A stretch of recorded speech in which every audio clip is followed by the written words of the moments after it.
सुनाओ NHPC limited अब देखिए 81 82 का प्राइस आ चुका है और स्टॉक ने 77 का लो लगा दिया है। इतनी बड़ी ह्यूज गिरावट है आफ्टर Q3 नंबर्स। क्या Q3 के नंबर्स इतने खराब हैं और Q3 के नंबर्स के बाद क्या बाई करना भी चाहिए या फिर यहां पर दूर रहना चाहिए, क्योंकि पीएसयू एंटायर पीएसयू के अंदर बहुत बड़ी गिरावट चल रही है। तो सबसे पहले नंबर्स पर फोकस करेंगे। यहाँ पर डिविडेंड आपको दिया गया है ₹1.40 का अनाउंस हो चुका है। आपका रिकॉर्ड डेट जो है वो 22 फरवरी यहाँ पर जो है फिक्स करी गई है।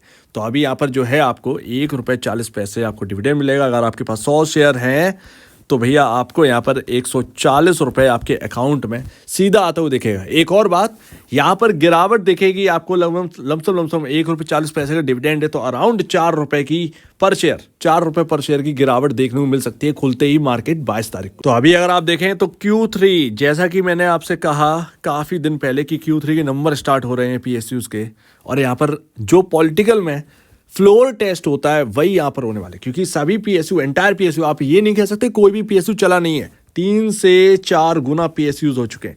एनएचपीसी एक बढ़िया स्टॉक है आरई यानी कि रिन्यूएबल एनर्जी के अंदर, बट इसके साथ भी वही हो रहा था जो बाकी पीएसयू के साथ दौड़ाए जा रहे थे सिर्फ और सिर्फ डिमांड बेसिस पर। बट फिर भी एनएचपीसी इतना नहीं दौड़ा कि आपको प्रॉब्लम हो जाए। प्रॉब्लम असली हुई है एसजेवीएन, प्रॉब्लम असली हुई है आईआरएफसी, प्रॉब्लम असली होगी इरडा के अंदर। एनएचपीसी काफ़ी दूर कहीं ना कहीं रहना चाहिए। ये एक फंडामेंटल ड्राइवन स्टॉक है, हालांकि थोड़ा सा और गिरावट झेल सकता है बट इसमें कोई बड़ी बात नहीं है। हम जहां से चले थे सीधा सीधा उधर ही हम आते हुए दिखेंगे। यहाँ से और गेंस खराब नहीं होने चाहिए, कहीं ना कहीं यहाँ पर ये रहने वाला है। फिलहाल अगर आप देखें तो टोटल इनकम निकल के आई है आपका यहाँ per year on year basis पर। अगर आप देखेंगे 2500 करोड़, यानी कि इस क्वार्टर में 2549.69 करोड़ का यहाँ पर जो है टोटल इनकम निकल के आई है। ईयर ऑन ईयर बेसिस पर यानी 2691.34 करोड़ से डाउन हुई है। ईयर ऑन ईयर बेसिस पर तो ठीक है, बट क्वार्टर दर क्वार्टर बेसिस पर तो 3113 करोड़ से डाउन होकर 2550 करोड़ के अराउंड यहाँ पर जो है टोटल इनकम बनी है। जैसा कि मैंने आपसे कहा था कि इनलाइन नंबर्स रहते हैं 10 क्वार्टर से। अगर आप देखेंगे तो एनएचपीसी हुआ, ये सब आपके ना इनलाइन नंबर्स पेश कर रहे हैं। इस क्वार्टर में होप थी, वो होप भी फिजल आउट होते हुए दिखी है यहाँ पर। उसी वजह से ये बड़ा क्रैश आपको आते हुए दिखा है।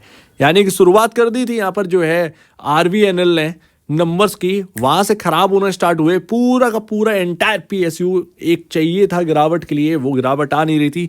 ये Q3 ने सब कुछ गिरावट लेकर आ गया, यानी कि सब ठंडा पड़ चुका है। जहां से चले थे हम वहीं के वहीं हैं। 81 के अराउंड 77 वही लेवल से यहाँ पर जो है हम आ चुके हैं। तो क्या ही यहाँ पर जो है हमारा रिटर्न अभी बाकी रह गया है। सिंगल डे में इतनी बड़ी गिरावट हमें देखने को मिल रही है, ये बात। और अभी इसका ईपीएस देखिए, ईपीएस बहुत बुरी तरह से गिरा है। ऐसे में क्या ही वैल्यूएशन यहाँ पर जो है आप मांगते हैं किसी भी पीएसयू। ये तो फिर भी यहाँ पर जो है बिल्कुल एक ठीक ठाक जगह पर है एनएचपीसी।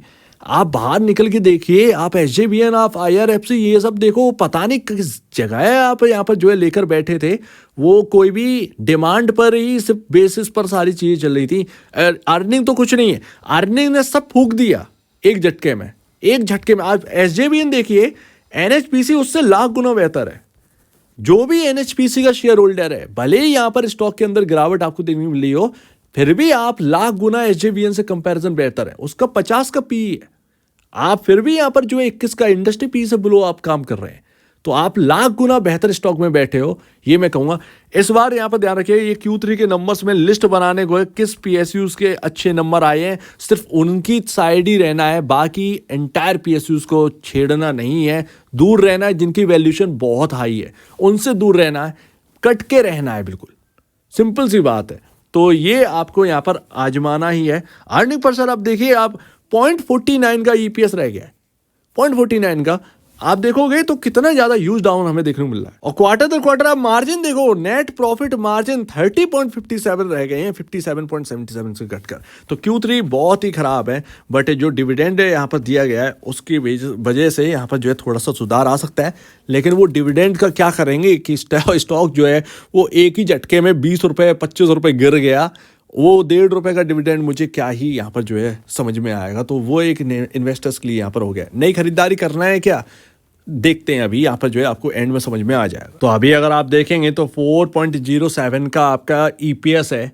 ये आपके Q3 के नंबर से अभी आए हैं, Q3 के नंबर से पहले। Q3 के नंबर के बाद कितना है 3.7। किसी भी हाल में अगर ये 4.10 या 4.15 भी होता, मैं अभी यहां से आपसे कह देता कि ये Q3 के नंबर से आप जैसा देख रहे हैं वैसे नहीं है, अर्निंग पर शेयर आपका इंक्रीज हुआ है, यहां से आप खरीदारी करके चल सकते हैं। ये तो डाउटफुल वाली बात हो गई बिल्कुल। 4.07 की जगह 3.7 का ही आपका ईपीएस निकल के आया। बहुत ही गिरावट यहां पर देखने को मिली है, ये एंटायर पीएसयूज के अंदर देखने को मिल रही है। ये जो वैल्यूएशन का चक्कर जो यहां पर चलाया था, कुछ पीएसयूज ने अच्छा किया है और एंटायर पीएसयू ज्यादातर खराब प्रदर्शन कर रहे हैं अर्निंग के हिसाब से। तो किस जगह वैल्यूएशन जाना चाहोगे, ये बहुत बड़ी बात है। सिर्फ और सिर्फ इसका मतलब ये है सट्टा चल रहा था पीएसयूज के अंदर, आप ये कह सकते हैं। हर पीएसयू, ज्यादातर पीएसयूज यहां पर जो है सिर्फ और सिर्फ बाइंग जो ब्लाइंड बाई दिखा रहे थे, सबको फंसा लिया है कह सकते हैं। बट मैं फिर भी यहां पर कह सकता हूं एनएचपीसी ये काफी अच्छा है। रिन्यूएबल एनर्जी की थीम में ये आपका पहला पिक होना चाहिए। इस ईपीएस के बाद आपका पी रेशियो कितना है, 21.51 नहीं है, 21.89 है। ये मैंने 81 के हिसाब से इसको कैलकुलेट करके रखा है। 3.7 का आपका ईपीएस है और ये आपका पी रेशियो बनता है 81 के शेयर प्राइस के हिसाब से। तो ये अपने को देखने को मिला है, लेकिन फिर भी प्राइस टू बुक वैल्यू बहुत अच्छी है। मैं यहाँ पर समझता हूँ कि यहाँ पर जो है ये आगे के लिए रहना चाहिए। देखिए अभी पीएसयूज पर प्रेशर है, बट इसका मतलब ये नहीं है कि सब कुछ बेकार हो गया, हमारी रिन्यूएबल एनर्जी की थीम बेकार हो गई। इस पर ध्यान रखिएगा।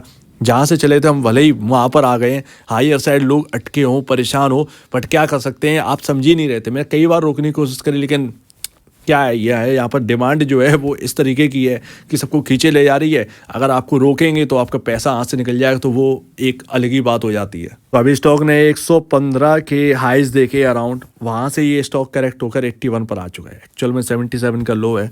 बाइंग जोन कहाँ पर है भाई, बाइंग जोन आपका जो है वो अराउंड यहाँ पर 72.85 से 68.50 का बनता है।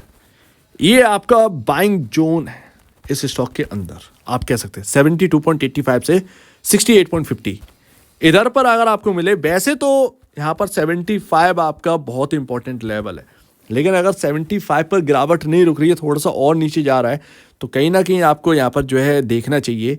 एक्चुअल में अगर आप बाइंग रेंज पूछें तो 75 रुपये इस जगह से इस जगह तक है, 75 से 68 रुपये 50 पैसे के भीतर है। किसी भी लेवल पर खरीदारी लौट सकती है, इतनी ही गिरावट होगी, इससे ज़्यादा गिरावट लगती नहीं। अगर इससे ज़्यादा गिरावट होगी, आप समझ जाइएगा कि ये गिरावट ना अब बहुत ज़्यादा हो रही है, यहाँ पर कोई मतलब नहीं है। तो जो कोई बेचने का सोच रहा हो ना एनएचपीसी, ज़रा रुक जाओ यहाँ पर।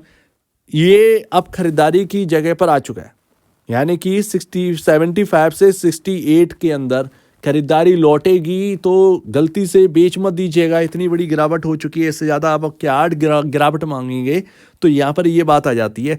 तो यहाँ पर थोड़ा सा बचना है। मुझे लगता है कि 72 रुपये 85 पैसे से 75 रुपये के बीच में कहीं ना कहीं आपका यहाँ पर जो है एक बाइंग आई जाएगी, और पॉसिबल है यहाँ पर जो है बाइंग स्टार्ट हो भी गई हो। 77 का यहाँ पर जो है लो लगा, एक बड़ा लो लगा, कहीं ना कहीं आप गिरावट यहाँ पर रुक सकती। तो वही बात है 77 अगर कल यहाँ पर और प्रेशर में आया, थोड़ा सा और गिरावट हमें देखने मिली, 75 और 72 के बीच में आपका जो है एक अच्छा बाइंग जोन बन जाएगा। वहीं पर यहाँ पर जो है आपको खरीदारी करनी है। अगर आपको करनी है नई खरीदारी, उधर ही करना, लेकिन फिर भी स्टॉप लॉस जरूर मेंटेन रखिए, क्योंकि अगर कितना प्रेशर और आ जाए ये तो मुझे नहीं पता। सिंपल सी बात है, हमें एक इंपॉर्टेंट लेवल पता है, वो अगर वहाँ टिक गया तो ठीक है, अदरवाइज अगर वो टूटे तो और गिरावट बढ़ेगी। तो अपने जो फाइनेंशियल एडवाइज़र हैं या ब्रोकर हैं उनसे ज़रूर सलाह ले लीजिएगा। अदरवाइज़ ये पीएसयू के लिए बहुत पहले से मैं सावधान कर रहा हूँ कि ये कभी भी हो सकता है, और वो आपके सामने आज होता हुआ दिखा है। अब आप कहेंगे हर लेवल पर बताओ, तो हर लेवल कोई बताने का नहीं होता, हर लेवल खरीदारी का नहीं होता, हर लेवल बेचने का नहीं होता। ये वक्त बेचने का नहीं है, ये ध्यान रखिएगा। सो उम्मीद है काफ़ी कुछ आपको समझ में आया होगा। आपका क्या कहना है इसके ऊपर कमेंट सेक्शन में, और अब वीडियो देखने के लिए बहुत धन्यवाद दोस्तों।